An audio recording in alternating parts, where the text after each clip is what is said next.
राधे राधे प्यारे भक्तों, मनुष्य को जीवन में आने वाले परिवर्तनों से घबराना नहीं चाहिए, बल्कि उन्हें यह सोचकर स्वीकार करना चाहिए कि उनके जीवन में कुछ और अच्छा होने वाला है। सबसे मुश्किल जीत खुद पर जीत होती है, लेकिन किसी को भी आपको वो महसूस कराने की इजाजत ना दें जिसके आप लायक नहीं हैं। किसी शहर में एक निर्धन परिवार रहता था। उस परिवार में पति और पत्नी सिर्फ 2 ही सदस्य थे। कच्चे घर में वो अपना गुजारा कर रहे थे। वह गरीब आदमी मजदूरी करके अपना और अपनी पत्नी का पेट पालता था। इसी तरह दोनों के जीवन की गाड़ी चल रही थी। समय के साथ उसकी पत्नी गर्भवती हो जाती है। यह सुनकर उसका पति बहुत खुश होता है। वह सोचने लगता है कि अब हमारे घर में भी एक नन्हा सा पुत्र खेला करेगा, हम उसे गोद में खिलाया करेंगे। धीरे धीरे समय गुजरता है। अब उस गरीब के घर में वह दिन भी आ जाता है जब उसकी पत्नी एक बच्चे को जन्म देने वाली थी। उसे उसका पति एक अस्पताल में भर्ती कराता है। प्रसव का समय जब निकट आता है तो इधर वह गरीब आदमी अपने होने वाले बच्चे को लेकर मन में सपने संजोता है। तब तक उसके पास यमराज का बुलावा आ जाता है।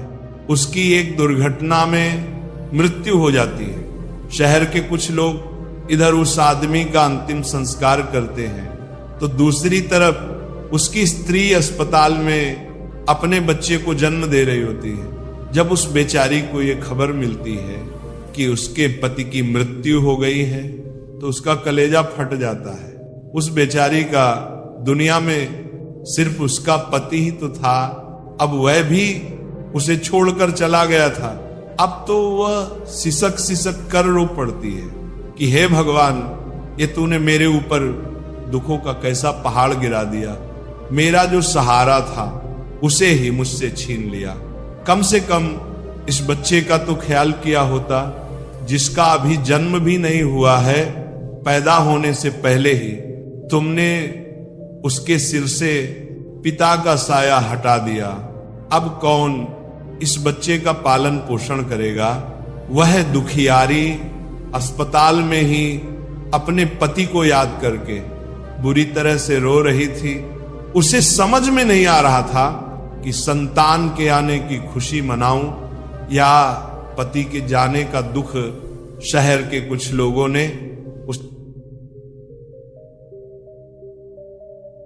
समझाया, बहन, जन्म और मृत्यु सब विधाता के हाथ में होता है, इसमें मनुष्य का कोई जोर नहीं चलता। यह भी कहा जाता है कि परमात्मा जो करता है अच्छा ही करता है। इसलिए जो चला गया उसका शोक छोड़िए और ये जो आया है उसके बारे में सोचिए। कई तरीकों से लोग उस गरीब महिला को समझाते हैं। कुछ ही देर में उसने एक सुंदर से पुत्र को जन्म दिया। बेटे को देखकर उसका कुछ दुख हल्का होता है। वह सोचती है कि अब मैं इस पुत्र को पाल पोस कर बड़ा करूंगी, यही मेरा सहारा बनेगा। अब वह अपने बच्चे को लेकर अपने घर आ जाती है। नगर के कुछ लोगों ने उस महिला की कुछ दिन तक मदद करी, लेकिन कौन हमेशा मदद करता है? जब कुछ दिन बीते तो मददगार भी पीछे हट गए। अब वह अपने बच्चे को लेकर बिल्कुल अकेली पड़ गई। वो समझ गई थी कि दूसरों की मदद से कितने दिन तक जीवन जिया जा सकता है। यदि हमें जीना है और इस बच्चे को पालना है तो खुद जिम्मेदारी उठानी होगी, खुद कोई काम करना पड़ेगा। इस प्रकार वह महिला दूसरों के घरों में अपने लिए साफ सफाई का काम तलाश लेती है। काम करके जो पैसे मिलते थे उनसे वह अपना और अपने बच्चे का पेट पालने लगी। समय के साथ धीरे धीरे उसका पुत्र बड़ा होने लगता है।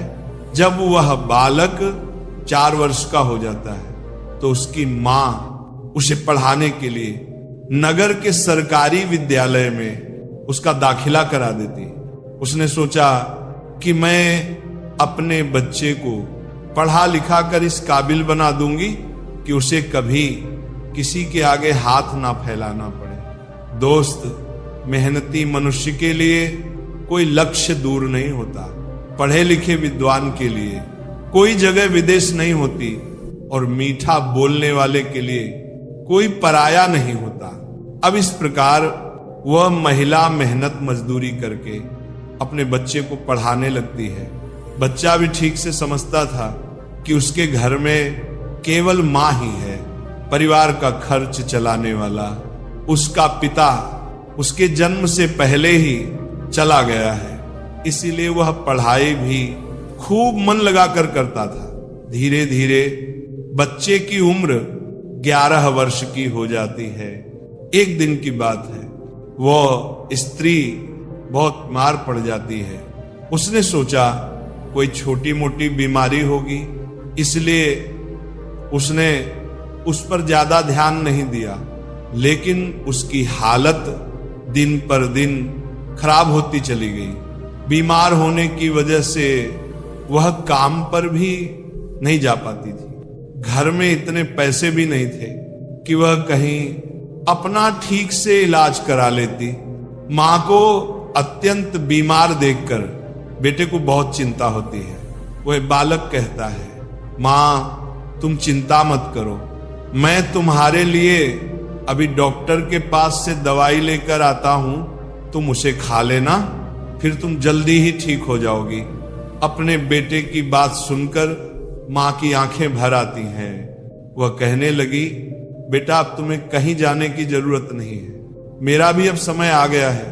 मैं तुम्हारे पिता के पास जाना चाहती हूं, लेकिन जाने से पहले तुम मेरी एक बात हमेशा याद रखना। जब तेरा जन्म नहीं हुआ था तब तेरे पिता ने और मैंने एक सपना देखा था कि हम अपने बच्चे को पढ़ा लिखा कर इतना काबिल बना देंगे कि उसे हमारी तरह गरीबी भरी जिंदगी ना जीनी पड़े। लेकिन बेटा, मैं उस सपने को पूरा नहीं कर पाई। बेटा, मैं यदि चली भी जाऊं तो तुम अपने पिता के सपने को जरूर साकार करना। तुम ऐसा कोई काम मत करना जिससे तुम्हारे पिता का नाम खराब हो। तुम इस प्रकार से अपना जीवन जीना कि तुम्हारा नाम दूर दूर तक लोग जान जाएं। बेटा, कभी पैसे के पीछे मत भागना। पैसे के लिए तो लोग इतने नीचे गिर जाते हैं कि अपने माता पिता की इज्जत का भी ख्याल नहीं करते। तुम हमेशा अपना नाम कमाना बेटा, हमेशा स्वाभिमानी बनकर जीना। कभी किसी के आगे अपने हाथ मत फैलाना, किसी से याचना मत करना। याचना ना करना ही श्रेष्ठता का मूल है, पराधीनता ही नरक है। मनुष्य को सदा ही विद्या, धन, बल, कीर्ति और पुण्य कमाना चाहिए। लड़के ने कहा, मां तुम घबराओ नहीं, मैं तुम्हारे लिए अभी दवाई लेकर आता हूं। और इतना कहकर लड़का मां से रुपए लेकर दवा लेने चला जाता है। बेटे के जाते ही इधर उस गरीब स्त्री के प्राण निकल जाते हैं। दोस्त, जब नगर वालों को पता चलता है तो सब लोग इकट्ठे होकर उस स्त्री का उसके बेटे के हाथों अंतिम संस्कार कराते हैं। अब तो वह बालक बिल्कुल अकेला हो गया था। किस्मत भी क्या खेल दिखाती है, जब जरूरत होती है अपनों की तब अकेलेपन की रात में जगाती है। बिना माता पिता के बेटे की उम्र भी ज्यादा नहीं थी। आखिर जाए तो कहां जाए, करे तो क्या करे। दूर के जो रिश्तेदार थे उन्होंने भी उस बालक पर ध्यान नहीं दिया।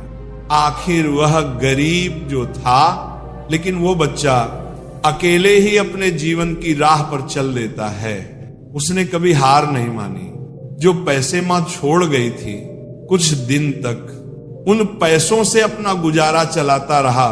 कुछ दिन के बाद वो पैसे खत्म हो जाते हैं। घर में भी कुछ नहीं था। अब तो एक ही चारा था कि कुछ काम धंधा किया जाए, तभी भोजन की व्यवस्था होगी, तभी स्कूल की फीस भरी जाएगी। लड़के को अपनी मां की बात अच्छी तरह याद थी। उसकी मां ने कहा था कि बेटा, कितना भी बुरा वक्त आ जाए पर किसी के आगे हाथ मत फैलाना, मेहनत करके ही अपना जीवन यापन करना। लड़के को अपनी मां की ये बात अच्छी तरह याद थी, इसलिए वह कभी किसी के आगे भीख नहीं मांगता था। विद्यालय से आने के बाद वह किसी के खेतों में काम करने चला जाता, कभी किसी की चाय की दुकान पर काम कर लेता और वहां से कुछ पैसे मिलते तो अपने विद्यालय की फीस भर देता था और अपने खाने पीने की सामग्री खरीद लाता था। इस प्रकार छोटी सी आयु में वह बच्चा पढ़ाई भी करता था और मजदूरी भी करता था। धीरे धीरे कुछ साल ऐसे ही निकल जाते हैं। बच्चा अब अपने नगर से निकलकर कस्बे में पढ़ने लगता है। तब उसकी कॉपी किताबों का, विद्यालय की फीस का खर्चा बढ़ जाता है, लेकिन उस बालक ने हिम्मत नहीं हारी। रोजाना विद्यालय जाता था। वह जो भी कमाता था उसकी सारी कमाई पढ़ने लिखने में ही लग जाती थी और जो कुछ थोड़ा बहुत बचता था उससे अपना पेट भर लेता था। अगर वह कहीं कोई स्थायी काम करता तो उसकी पढ़ाई छूट जाती थी और पढ़ाई करता तो पेट भरने के लिए भी कुछ नहीं था। इसीलिए साथ ही साथ वह दोनों काम करता था। विद्यालय से आकर वह इधर काम करने चला जाता था। एक दिन की बात है, वह बच्चा विद्यालय से पढ़कर घर वापस लौटा। फिर उसके बाद काम की तलाश में चला गया, लेकिन उस दिन उसे कोई काम नहीं मिला। पूरा दिन निकल गया। हारा थका शाम को घर आकर सो गया। आज कुछ काम नहीं मिला तो खाना कहां से खाता? जो पैसे थे उनसे वह पहले ही विद्यालय की फीस भर चुका था। उसकी स्थिति तो यह थी कि रोज कमाया रोज खाया। जब उस दिन उसे कोई काम नहीं मिला तो बेचारे को भूखे पेट रहना पड़ा, केवल पानी पीकर सो गया। अब सुबह भूखा ही विद्यालय चला जाता है और विद्यालय की छुट्टी के बाद जब घर आता है तो फिर किसी काम की तलाश में निकल पड़ता है। सोचता है कल नहीं मिला, लेकिन आज मुझे कोई ना कोई काम जरूर मिल जाएगा। लेकिन दुर्भाग्य ने उसका पीछा नहीं छोड़ा। उस दिन भी उसे कोई काम नहीं मिला। आज उसे फिर भूखा पेट सोना पड़ा। भूख अब उसे ज्यादा बेचैन कर रही थी। तो एक बार को उसके दिमाग में आता है कि भूखे पेट तो पड़ा भी नहीं जाता, अब तो मैं किसी से कुछ मांग कर खा लेता हूं। पर मां ने मरते वक्त उससे कहा था कि बेटा, कभी भीख मांग कर मत खाना, हमेशा कमा कर खाना। लड़का भी बड़ा स्वाभिमानी था, किसी से मांगने की उसकी हिम्मत नहीं हुई। सोचता था चाहे कुछ भी हो जाए पर भीख मांग करके नहीं खाऊंगा। अगर मैंने भीख मांगना शुरू कर दिया तो लोग मुझे भिखारी कहने लगेंगे। भगवान ने पेट दिया है तो कहीं ना कहीं से इसके लिए भोजन भी देगा। अब लड़का उस दिन भी भूखा रहता है। सुबह जब सोकर उठता है तो भूख के मारे चक्कर आने लगते हैं। अभी उसकी उम्र ही कितनी थी, भूख की मार वो कैसे सह सकता था। कुछ बड़ा होता तो 2-4 दिन काट भी लेता। अब आज वो विद्यालय भी नहीं गया। सोचा आज मैं सुबह से ही काम पर जाता हूं, काम मिल जाएगा तो भोजन कर लूंगा, फिर अगले दिन के लिए तैयार हो जाऊंगा। अब तो काम की तलाश में वो इधर उधर भटकता है। उसकी आंखों के सामने अंधेरा छा रहा था। अब तो उससे चला भी नहीं जा रहा था। फिर एक पेड़ के नीचे बैठकर सोचने लगता है कि अगर इस समय मुझे भोजन नहीं मिला तो मेरे प्राण निकल जाएंगे। मुझे कुछ ना कुछ तो करना ही पड़ेगा। अब एक बार फिर से उसके मन में भीख मांगने का विचार आता है, लेकिन उसकी अंतरात्मा फिर मना कर देती है कि तू गरीब है, भिखारी नहीं। भीख मांगेगा तो फिर भीख मांगने की आदत पड़ जाएगी। और तू भिखारी बन जाएगा। काफी देर तक लड़का इन्हीं प्रश्नों में उलझा रहता है। फिर उसके दिमाग में आया कि भीख मांगना अलग बात है और मदद मांगना अलग बात है। मैं किसी से भीख नहीं मांगूंगा, पर मदद तो मांग सकता हूं। भीख मांगना तो वह है जो मांग कर फिर लौटाया नहीं जाता, पर मदद मांगना वह है जो आप कभी भी लौटा सकते हो। लड़के ने सोचा कि मैं आज किसी से मदद मांग लेता हूं, जब मुझे काम मिल जाएगा तो मैं लौटा दूंगा। अब लड़का वहां से चलता है तो उसे नगर के बाहर एक बड़ा सा घर दिखाई देता है। लड़का उस द्वार पर जाकर द्वार को खटखटाता है। तब घर के अंदर से एक महिला निकलती है। महिला ने द्वार पर देखा कि एक 10 वर्ष का बड़ा ही उदास सा मासूम सा लड़का खड़ा है। पहले तो वह महिला उस लड़के से पूछती है कि बेटा, तुमने दरवाजा क्यों बजाया, क्या कुछ काम है? लड़का दोनों हाथ जोड़कर कहता है, माँ जी, मैंने दोपहर के समय आपको तकलीफ दी, इसके लिए क्षमा चाहता हूं। तब वह महिला पूछती है, बेटा, क्या तुम्हें कुछ चाहिए? मैं तुम्हारी क्या मदद कर सकती हूं? वह महिला भी एक बच्चे की मां थी, इसलिए ममता का भाव उसके शब्दों में था।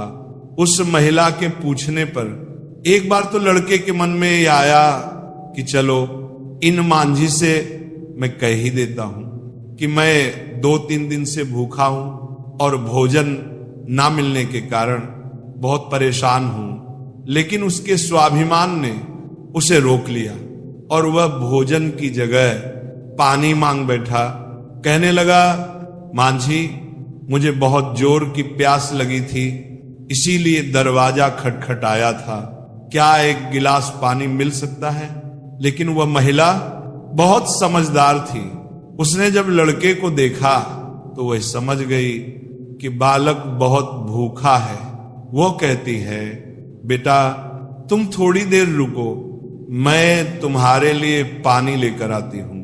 वो महिला घर के अंदर जाती है और अपनी रसोई से एक गिलास दूध और कुछ लड्डू लेकर द्वार पर आती है और दूध से भरा गिलास उस लड़के को दे देती है। लड़के ने जब गिलास पकड़ा तो उसमें दूध था। दूध को देखकर लड़का खुश हो जाता है। लड़का मन ही मन उस मां को दुआएं देने लगता है। महिला ने उसे पहले लड्डू खाने को दिए और कहा, बेटा, दूध गर्म है, तुम पहले लड्डू खा लो, जब दूध ठंडा हो जाए तब पी लेना। लड़का जब उस महिला को देखता है तो उसे ऐसा लगता है जैसे उसकी ही मां उसे ये दूध पीने को दे रही है। मन ही मन सोचता है, कितनी अच्छी मां है, मैंने एक गिलास पानी मांगा था और ये दूध ले आई। उसने समझ लिया कि मैं भूखा हूं। लड़का आराम से बैठकर लड्डू खाता है और दूध पीता है। तब वह स्त्री कहती है, बेटा, क्या तुम्हें और कुछ चाहिए? लड़का सोचने लगता है कि इस दूध के बदले में मैं इस माता को क्या दे सकता हूं, मेरे पास तो कुछ भी नहीं है। दूध पीने के बाद लड़का कहता है, मान जी, मैंने आपसे पानी मांगा और आपने मुझे दूध पिलाया, इसके बदले में मैं आपको क्या दे सकता हूं? महिला ने कहा, बेटे, मैंने तुम्हें दूध इसलिए नहीं पिलाया है कि तुमसे बदले में कुछ ले सकूं। महिला कहने लगी, बेटा, तुम्हारा चेहरा देखकर लग रहा था कि तुम बहुत भूखे हो, तो मैंने सोचा कि पानी की जगह दूध ही पिला देती हूं, इसलिए मैं तुम्हारे लिए दूध ले आई। लड़के ने फिर कहा, नहीं मांझिए, आप इसके बदले में मुझसे जरूर कुछ मांगिए, मैं आपको अपनी हैसियत के हिसाब से कुछ जरूर दूंगा। लड़के की बात सुनकर महिला सोचती है, ये लड़का बड़ा स्वाभिमानी है। वह लड़का बार बार उससे मांगने की बात करता है तो वो महिला उसका मन रखने के लिए कह देती है कि बेटा, मैंने यह दूध पिलाकर तुम पर कोई एहसान नहीं किया है, फिर भी यदि तुम मुझे कुछ देना चाहते हो तो तुम मुझे एक वचन दो कि जिस प्रकार आज मैंने तुम्हारी मदद की है, इसी प्रकार तुम भी जब कभी मदद करने लायक हो जाओ तो किसी जरूरतमंद की मदद कर देना। जिस दिन तुम किसी की मदद कर दोगे उसी दिन तुम मेरे इस एहसान से मुक्त हो जाओगे। दोस्तों, उस महिला ने ये बात इसलिए कही थी ताकि वह लड़का अपने आप को मजबूर न समझे और खुशी खुशी अपने घर को जा सके। वह लड़का उस बात को अपने दिमाग में बैठा लेता है, वह उस महिला के पैर छूकर काम की तलाश में आगे को चला जाता है। और इस प्रकार धीरे धीरे कई दिन बीत जाते हैं। जिस विद्यालय में वो पढ़ता था उसी विद्यालय में उस स्त्री का बेटा भी पढ़ता था जिसने उसे दूध पिलाया था। एक दिन वह महिला अपने बच्चे को विद्यालय छोड़ने जाती है तो उसने देखा कि विद्यालय में वह लड़का भी पढ़ रहा था। वह स्त्री उस लड़के को पहचान लेती है। उसने विद्यालय के मास्टर जी से जाकर पूछा कि वह बालक कौन है। तो मास्टर जी ने उससे बताया कि उस बालक का नाम संकेत है और वह बिना माता पिता का बेटा है। छोटी सी आयु में ही उसके दोनों माता पिता गुजर गए थे। ये जानकर उस महिला को बड़ा दुख होता है। वह सोचती है जब इसके माँ बाप नहीं है तो फिर इसकी पढ़ाई का खर्च कौन उठाता है। तब विद्यालय के बड़े मास्टर बताते हैं, बहन जी, संकेत बहुत ही अच्छा बच्चा है, वो अपनी पढ़ाई का खर्च स्वयं उठाता है और पढ़ने में भी बड़ा तेज है। वह मेहनत मजदूरी करता है और तब जाकर विद्यालय की फीस भरता है। जब कभी वो विद्यालय नहीं आता और अपनी फीस भी समय पर नहीं दे पाता तो हम लोग उस पर ज्यादा दबाव नहीं बनाते। जब उस स्त्री को संकेत की स्थिति का पता चलता है तो वह करुणा से भर जाती है। उसका मन करता है कि मैं उस बालक की कुछ मदद करूं जिसका कोई नहीं होता। ऐसे ही लोगों की मदद तो करनी चाहिए, तभी भगवान प्रसन्न होते हैं। जिसका कोई नहीं है वह भगवान का है। और जरूरतमंद की मदद करने का अर्थ है कि आपने भगवान को प्रसन्न कर दिया। महिला ने सोचा ये लड़का मुझसे पैसे तो लेगा नहीं क्योंकि ये बड़ा स्वाभिमानी बालक है। तब उस महिला ने बड़े मास्टर जी से कहा, श्रीमान जी, अगर मैं इस बालक की फीस भर दिया करूं तो आपको कोई आपत्ति तो नहीं है। मास्टर ने कहा, बहन जी, आपकी सोच अच्छी है, आप उसकी फीस भरे तो मुझे कोई आपत्ति नहीं होगी, लेकिन संकेत इस बात के लिए तैयार नहीं होगा। तब वह महिला कहती है, मास्टर जी, मैं उस बच्चे की मदद करना चाहती हूं, आप किसी तरह से संकेत को समझा देना, उससे कह देना कि आपकी स्थिति को देखते हुए सरकार ने आपकी फीस माफ कर दी है, तुम्हें फीस भरने की कोई जरूरत नहीं है। दोस्तों, मास्टर जी भी इस बात से सहमत हो जाते हैं।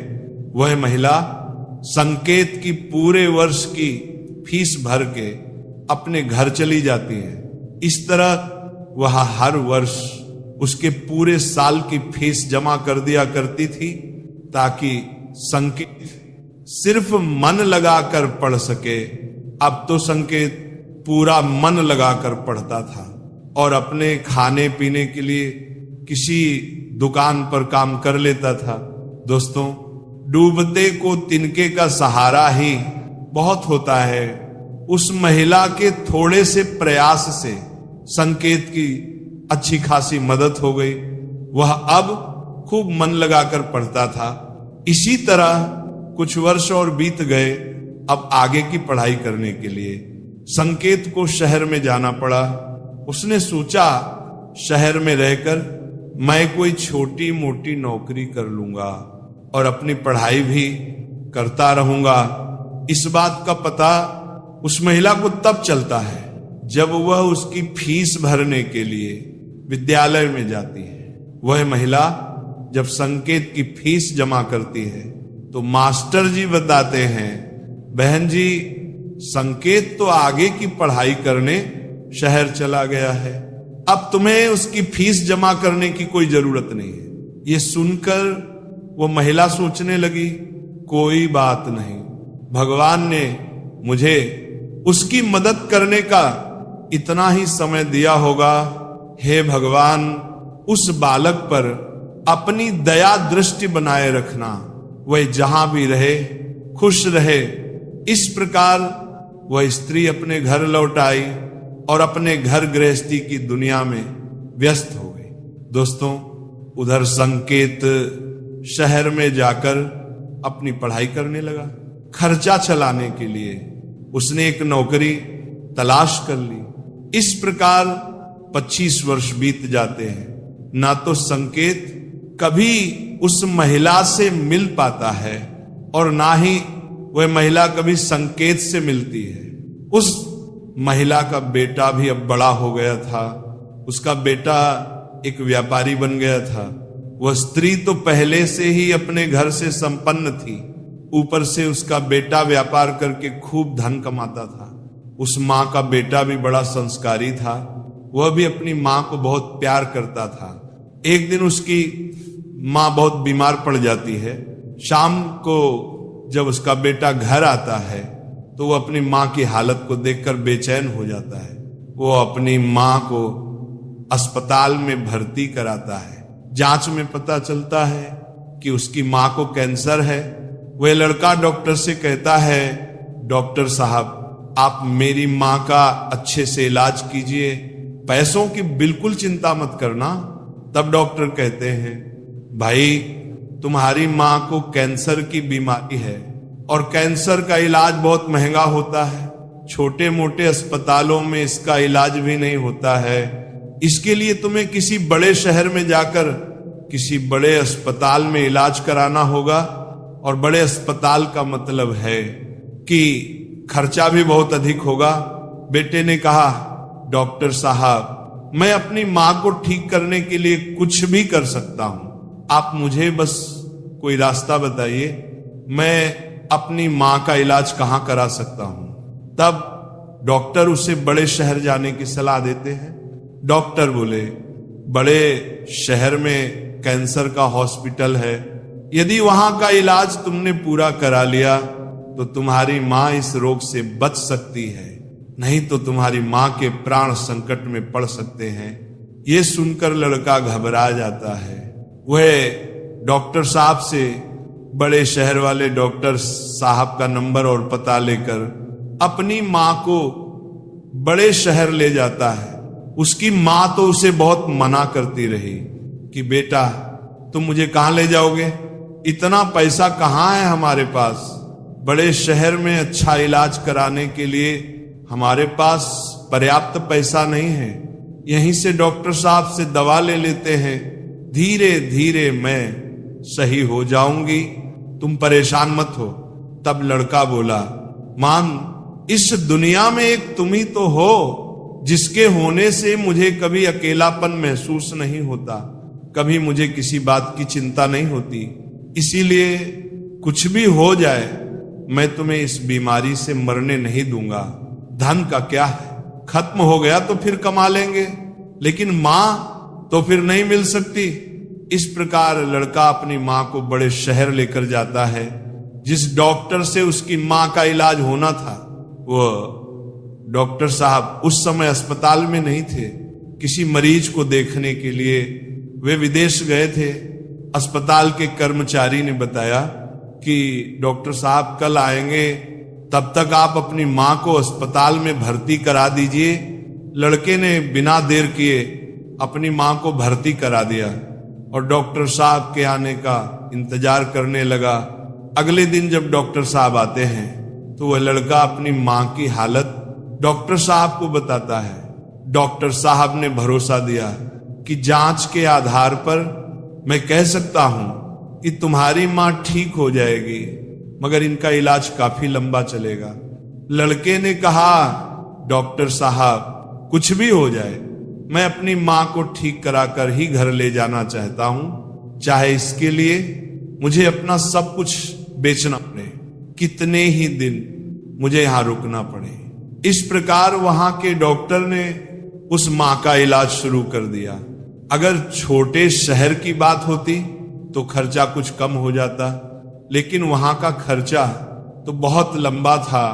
फिर भी उस लड़के ने हिम्मत नहीं हारी। दोस्तों, मां से अनमोल संसार में कुछ भी नहीं है। डॉक्टर साहब जो दवाइयां लिखते थे वह दवाइयां बहुत महंगी आती थी। लड़का अपनी मां के लिए महंगी से महंगी दवाइयां लेकर आता था। उधर उसका जो व्यापार था वह अपनी मां की देखरेख के कारण उसमें भी समय नहीं दे पाया, तो वो भी ठंडा पड़ गया। कई दिन तक इलाज होता रहा। धीरे धीरे मां की हालत में सुधार होने लगा। बेटे के पास जो जमा पूंजी थी वह खत्म होने लगी। इधर मां को जब पता चलता है कि बेटे के पास अब पैसे नहीं रहे, तो मां कहती हैं, बेटा तुम इतनी महंगी दवाइयां ले रहे हो, कहां से डॉक्टर साहब की फीस भरोगे। वह लड़का अपनी मां का इलाज निरंतर जारी रखता है। देखिए, और धीरे धीरे 1 महीना बीत जाता है। वहां पर एक बात बड़ी ही विचित्र थी। उस अस्पताल का जो सबसे बड़ा डॉक्टर था, वह जब उस लड़के की मां से मिलने आता था तो काफी देर उस मां के पास बैठकर बातें किया करता था। ये देखकर मां को भी बड़ा अच्छा लगता था और वह सोचती थी कि अजीब डॉक्टर है, इतना बड़ा डॉक्टर होकर भी जिसके पास बिल्कुल भी फुर्सत नहीं है, वह मुझसे बात करने के लिए इतना समय कैसे निकाल लेता है। दोस्तों, इस प्रकार कई दिन बीत जाते हैं। एक दिन वह लड़का डॉक्टर के पास जाता है और डॉक्टर साहब से पूछता है, डॉक्टर साहब अभी मेरी मां का इलाज कितने दिन और चलेगा। डॉक्टर साहब उसे सारी बात बताते हैं कि भाई आप चिंता मत करो, आपकी मां पूरी तरह से स्वस्थ हो चुकी है। मैं भी संतुष्टि के लिए एक बार जांच और करा लेता हूं, उस जांच की रिपोर्ट आ जाने दो, फिर तुम अब अपनी मां को घर ले जा सकते हो। अब तो उस मां का बेटा रिपोर्ट आने का इंतजार करने लगता है। 2 दिन के बाद रिपोर्ट आ जाती है। जब रिपोर्ट आती है तो लड़का फिर डॉक्टर से मिलने जाता है और पूछता है, डॉक्टर साहब क्या मेरी मां ठीक हो गई, कोई खतरे वाली बात तो नहीं है। तब डॉक्टर साहब कहते हैं, भाई चिंता मत करो, रिपोर्ट अच्छी आई है, तुम्हारी मां पूरी तरह से ठीक हो गई है, अब आप इन्हें अपने घर ले जा सकते हो। डॉक्टर की बात सुनकर बेटा खुश हो जाता है और डॉक्टर साहब को बहुत धन्यवाद देता है। लड़का अपनी मां के पास जाता है और सोचता है कि भगवान का लाख लाख धन्यवाद कि मेरी मां बच गई, मेरी मेहनत सफल हो गई।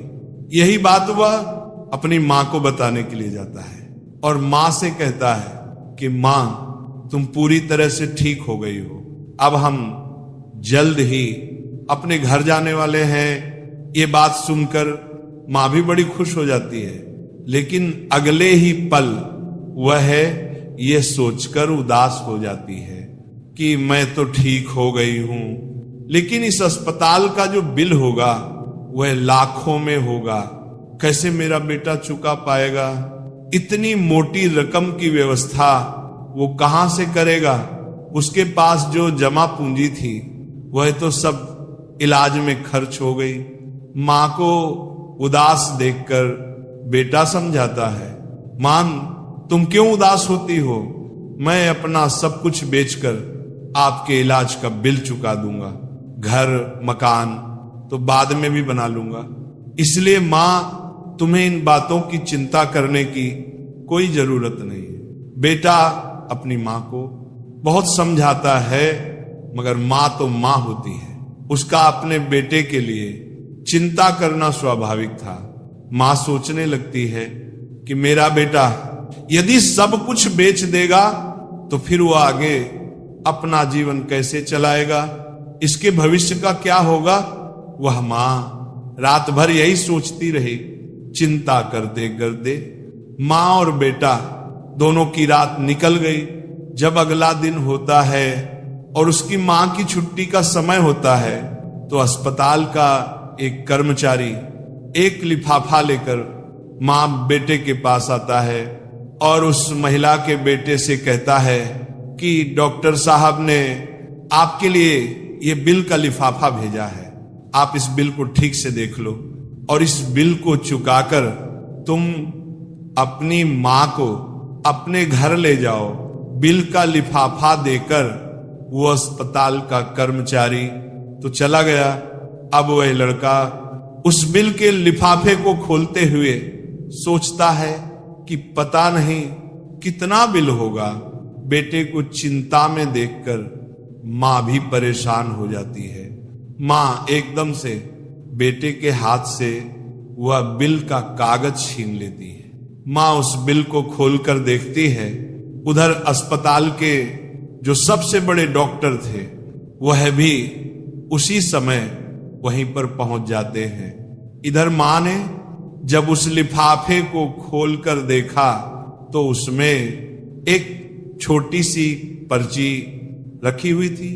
उस पर्ची पर लिखा हुआ था, मां जी आपने अपने बिल का भुगतान तो 25 साल पहले ही कर दिया था। जब आपने 2 दिन के भूखे बच्चे को 1 गिलास दूध और लड्डू खिलाए थे और अगले 5 साल तक उस बच्चे की विद्यालय की फीस भी भरी थी। पर्ची को पढ़ते ही महिला की आंखें फटी की फटी रह जाती है। जब उस मां का बेटा पूछता है, मां डॉक्टर साहब ने कितना बिल दिया है, तो मां उस पर्ची को अपने बेटे को देती है। बेटा जब उसे पढ़ता है तो वह भी हैरान रह जाता है। लड़का अपनी मां से पूछता है, मां क्या तुम डॉक्टर साहब को पहले से जानती हो? डॉक्टर साहब से तुम्हारी जान पहचान कब हुई थी? तब मां कहती है, बेटा मैं इन्हें पहले से नहीं जानती हूं, अभी पता चला है। बेटे ने पूछा, फिर इसमें 25 साल पहले की घटना क्यों लिखी है? तब मां कहती है, बेटा 25 साल पहले जब तुम बहुत छोटे थे तब तुम्हारी उम्र का एक छोटा सा लड़का भरी दोपहरी में हमारे घर के द्वार पर आया था। वह भूखा प्यासा था। उसने मुझसे 1 गिलास पानी मांगा था। मैंने बच्चे को देखा तो मैं समझ गई कि वह भूखा है, इसीलिए दूध और लड्डू लाकर मैंने उसे खाने को दे दिए। वह कई दिनों से भूखा था। उसने दूध तो पी लिया, पर वह मुझसे कहने लगा कि मां तुम्हारा ये क्षण मैं कैसे चुका पाऊंगा? तो मैंने उसका मन समझाने के लिए कह दिया था कि जब तुम बड़े हो जाओ, मदद करने लायक हो जाओ, तो तुम भी किसी जरूरतमंद की मदद कर देना। मुझे क्या पता था कि वही लड़का जिसे मैंने 1 गिलास दूध पिलाया था वह 25 साल बाद इतना बड़ा डॉक्टर बनकर मेरी मदद करेगा। लोग तो आज लेकर कल को भूल जाते हैं, लेकिन उस बच्चे ने मेरा वह क्षण याद रखा है। मैं इस बात को सोचकर बड़ी हैरान हूं कि डॉक्टर साहब ही वह बच्चा है। इधर मां बेटे आपस में बातचीत कर रहे थे, उधर वे डॉक्टर साहब उनकी पीछे खड़े होकर उनकी बातें सुन रहे थे। उनकी आंखों में आंसू थे और बचपन का वह समय उन्हें याद आ गया जब वह भूखे प्यासे उस मां के द्वार पर पहुंचे थे।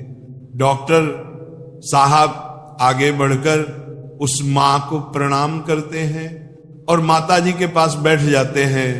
कहते हैं, मां आपके कहे हुए शब्द आज भी मेरे कानों में गूंजते हैं। मैंने तुम्हारे उन्हीं शब्दों को अपना संस्कार बनाया। मैंने अपनी जिंदगी में बहुत दुख देखा है, लेकिन कभी हिम्मत नहीं हारी। मैं तुम्हारा बहुत बड़ा कर्जदार हूं। यदि तुम मेरे विद्यालय की फीस नहीं भरती तो आज मैं इतना बड़ा डॉक्टर नहीं बना बैठा होता। मां ये तुम्हारी ही देन है। मैंने तो तुम्हें उसी दिन अपनी मां मान लिया था जिस दिन तुमने ममता भरी छांव में बैठाकर मुझ भूखे को दूध पिलाया था। इतना कहने के बाद डॉक्टर साहब वो सारे पैसे लौटा देते हैं जो मां की दवाई में खर्च हुए थे और बूढ़ी मां के चरणों में अपना सर रख देते हैं। वह मां डॉक्टर साहब को उठाकर अपने सीने से लगा लेती है, जो कि डॉक्टर साहब और बूढ़ी मां की आंखें आंसुओं से भरी हुई थी। जब यह दृश्य अस्पताल के सारे लोग देखते हैं तो सब देखकर हैरान रह जाते हैं, सबकी आंखें नम हो जाती हैं। दोस्त, ये 4 बातें जो भी व्यक्ति समझ लेगा वह कभी गरीब नहीं रहेगा। पहली बात, मनुष्य को जीवन में आने वाले परिवर्तनों से घबराना नहीं चाहिए। क्षति पुरुष दे दर बनन को, बल्कि उन्हें यह सोचकर स्वीकार करना चाहिए कि उनके जीवन में कुछ और अच्छा होने वाला है। इन परिवर्तनों से मनुष्य बहुत कुछ सीखता है और वह सही राह पकड़ लेता है। जो अपने साथ हुई घटनाओं से टूट जाता है वह कभी आगे नहीं बढ़ पाता। दूसरी बात, अंधेरा चाहे कितना ही घना हो, एक छोटा सा दीपक उसे मिटा डालता है। उसी तरह अगर जीवन में कुछ अंधेरा आ जाए तो ज्ञान रूप दीपक से अंधेरे को मिटाकर सही रास्ता ढूंढा जा सकता है। ज्ञान वह निधि है जो रंक से राजा बना देती है, भटके को सही मार्ग दिखा देती है। तीसरी बात, आप दूसरों का भला कीजिए, दूसरों पर दया करिए, तुम्हारा भला अपने आप होता चला जाएगा। आपको अपने जीवन में अगर किसी की मदद करने का सौभाग्य मिले तो जरूर करना। कहते हैं डूबते को तिनके का सहारा बहुत होता है। आपकी छोटी सी मदद से किसी का जीवन ही बदल सकता है। आपका छोटा सा योगदान किसी के लिए वरदान भी हो सकता है। मुसीबत पड़े तो घबराना मत। जब एक रास्ता बंद होता है तो 10 खुल जाते हैं। जीवन में निखार तभी आता है जब मनुष्य दुख और मुसीबत की भट्टी में तपता है। कष्ट सहन करने के बाद ही मनुष्य को अनुभव मिलता है और ये अनुभव बहुत काम आता है। चौथी बात, मनुष्य के दिन चाहे कैसे भी हों, चाहे कितनी भी कठिनाइयां उसके जीवन में आए, परंतु उसे कभी भीख मांगकर खाना नहीं चाहिए। भीख मांगकर खाने वाला अपनी ही नजरों में गिर जाता है और जब वो भीख मांगकर खाता है तो उसकी आदत हो जाती है बिना मेहनत किए खाने की। इसीलिए मनुष्य को हमेशा मेहनत करके ही खाना चाहिए, तभी मनुष्य सफल और आत्मनिर्भर बनता है। किसी को मदद की जरूरत हो तो आप सबसे पहले उसकी मदद करें, लेकिन अगर आपको मदद की जरूरत हो तो आपको किसी से मदद मांगने की जरूरत ना हो।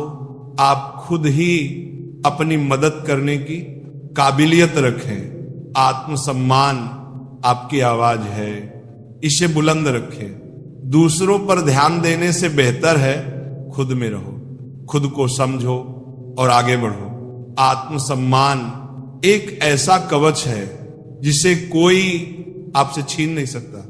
जो कोई खुद से प्यार नहीं कर सकता वह किसी और से भी प्यार करने के लायक नहीं है। उसकी इज्जत कभी मत करो।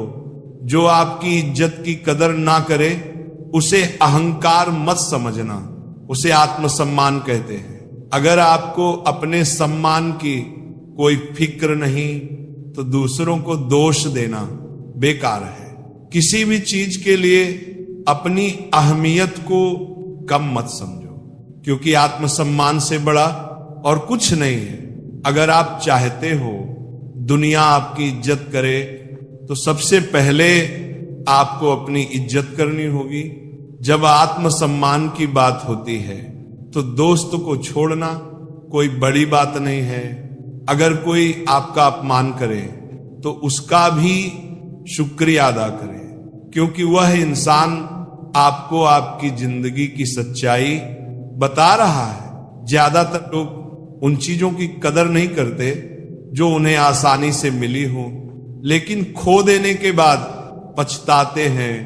आत्मसम्मान हो तो ऐसा हो कि अगर सम्मान उन लोगों का करना चाहिए जो सब लोगों का सम्मान करना जानते हो, ना कि हर वक्त बस सबका अपमान करना पसंद करते हो। अपने आत्मसम्मान के लिए दूसरों के आत्मसम्मान को कम मत समझना। अपनी काबिलियत को इतना तराशो कि अपमान की कोई गुंजाइश ही ना रहे। दूसरों के लिए कभी अपने उसूलों के साथ समझौता ना करें। अपने आत्मसम्मान की सुरक्षा खुद करें। किसी को भी इतनी इजाजत ना दे कि वह आपका अपमान करे, वह भी सिर्फ इस वजह से कि आप उनसे प्यार करते हैं। जब आपको लगे कि दूसरों को समझना मुश्किल है, तब आप खुद को समझना शुरू करेंगे। दूसरों की भावनाओं का अपमान करते वक्त इतना याद रखें कि जो चीज आपके लिए कुछ नहीं, वह दूसरों के लिए बहुत कुछ हो सकती है। कमी अगर अपने आप में हो तो दूसरों को दोष देकर कोई फायदा नहीं। बस एक बार खुद को समझना शुरू कर दो, किस्मत आपको संवारना शुरू कर देगी। भरोसा करो कि जो काम तुम कर रहे हो वो सबसे अच्छा कर रहे हो। भरोसा करो आपका काम कमाल ही होगा। ख्वाहिश नहीं है कि हर कोई तारीफ करे, लेकिन कोशिश यही है कि कोई अपमान ना करे। उम्र में हम तभी बड़े हो जाते हैं जब इज्जत हमें प्यार से ज्यादा प्यारी लगने लगती है। इज्जत और तारीफ मांगने से नहीं, कमाने से मिलती है। अमीर हो या गरीब, आत्मसम्मान पाने का हक सभी का होता है। हर किसी के सामने झुकना सही नहीं होता, और जो नजरअंदाज करे उसके पास रुकना भी सही नहीं होता। रिश्ते वही होते हैं जहां समझ होती है, समझौते नहीं। जिंदगी में कुछ ऐसा जरूर कर लेना चाहिए कि अगर किसी को मदद की जरूरत हो तो उसको आप ही याद आओ। अपने काम खुद करना सीख लो, अपनी जिम्मेदारियों को पहचानना सीख लो, क्योंकि दुनिया भी उसी का सम्मान करना पसंद करती है जो दूसरों के दम पर नहीं, अपने दम पर चलना जानते हैं। अगर सम्मान पाने की ख्वाहिश है तो पहले सम्मान कमाना सीखो। लोगों को उतना ही बोलो जितना सुनने की हिम्मत रखो। सिर्फ बोलने की हिम्मत नहीं होनी चाहिए, सुनने की भी हिम्मत होनी चाहिए। उनका सम्मान हमेशा करो जो अपना काम छोड़कर आपको वक्त देते हैं। खुद को इतना बेहतर बनाओ कि जो लोग आपका अपमान करते थे वह लोग आपका सम्मान करने के लिए मजबूर हो जाए। आत्मसम्मान की ख्वाहिश रखना अच्छी बात है, लेकिन इसको कमाना उतना ही जरूरी है। दुनिया को जानने से बेहतर है खुद को जानना। जब आप खुद को जानना शुरू कर दोगे, दुनिया आपको मानना शुरू कर देगी। हम भी दरिया हैं, हमें अपना हुनर मालूम है। जिस तरफ भी चल पड़ेंगे रास्ता हो जाएगा। इतना भरोसा रखिए अपने ऊपर, इतना आत्मविश्वास रखिए अपने आप पर कि यह नहीं तो कुछ और करेंगे, वो नहीं तो कुछ और करेंगे, लेकिन कुछ ना कुछ अच्छा जरूर कर लेंगे। मुसीबत आए तो निर्भय होकर सामना करो। मत भूलना कि विपरीत परिस्थितियों में ही हमारा सर्वश्रेष्ठ बाहर निकलता है। याद रखना कि पतंग हवा के विपरीत ही उड़ती है। मत भूलना कि जब कोई रास्ता नहीं होता तभी बहुत से रास्ते होते हैं, बशर्ते हमें खुद पर विश्वास होता, अपनी क्षमता पर भरोसा हो। मौन रहना बहुत अच्छी बात है, पर यह पता होना चाहिए कि कब मौन रहना है और कब नहीं। ऐसा मौन सही नहीं जो आपके व्यक्तित्व पर प्रश्न चिन्ह लगा दे। पसंदीदा चीज का मिल जाना भी इम्तिहान है और खो जाना भी इम्तिहान है। याद रखना कि इंसान को हमेशा उसकी पसंदीदा चीजों के जरिए ही आजमाया जाता है। ऐसे इंसान से दूर ही रहना जो आपके साथ रहकर बस अपना काम निकालना जानता हो। इस दुनिया में सबसे वजनदार चीज है मतलब, जिसके निकलते ही बड़े से बड़ा रिश्ता भी हल्का हो जाता है। दुष्टों की भलाई कभी नहीं करनी चाहिए। बिच्छू से आप प्यार भी करेंगे तो भी वह डंक ही मारेगा। क्यों भरोसा करते हो तुम गैरों पर? जब तुम्हें चलना है अपने ही पैरों पर, अगर जीवन में शांति पाना चाहते हो तो सबसे पहले अपने मन को शांत करो। ना तुम परवाह करना छोड़ दो, लोग तुम्हें तकलीफ देना छोड़ देंगे। जो लोग दिल के सच्चे होते हैं, जिंदगी उनका इम्तिहान सबसे ज्यादा लेती है। यहां जिंदगी का कोई भरोसा ही नहीं और तुम लोगों से उम्मीद लगाकर बैठे हो। लोग जब पूछते हैं कि आप कौन सा काम करते हैं तो असल में वह हिसाब लगाते हैं कि आपको इज्जत कितनी देनी है। रास्ते कैसे भी हो, बस आपको पता होना चाहिए कि जाना कहां है। इंसान को मरने से डर नहीं लगता, बल्कि मर मर के जीने से डर लगता है। संघर्ष थका जरूर देता है, लेकिन हमें बाहर से सुंदर और अंदर से मजबूत बनाता है।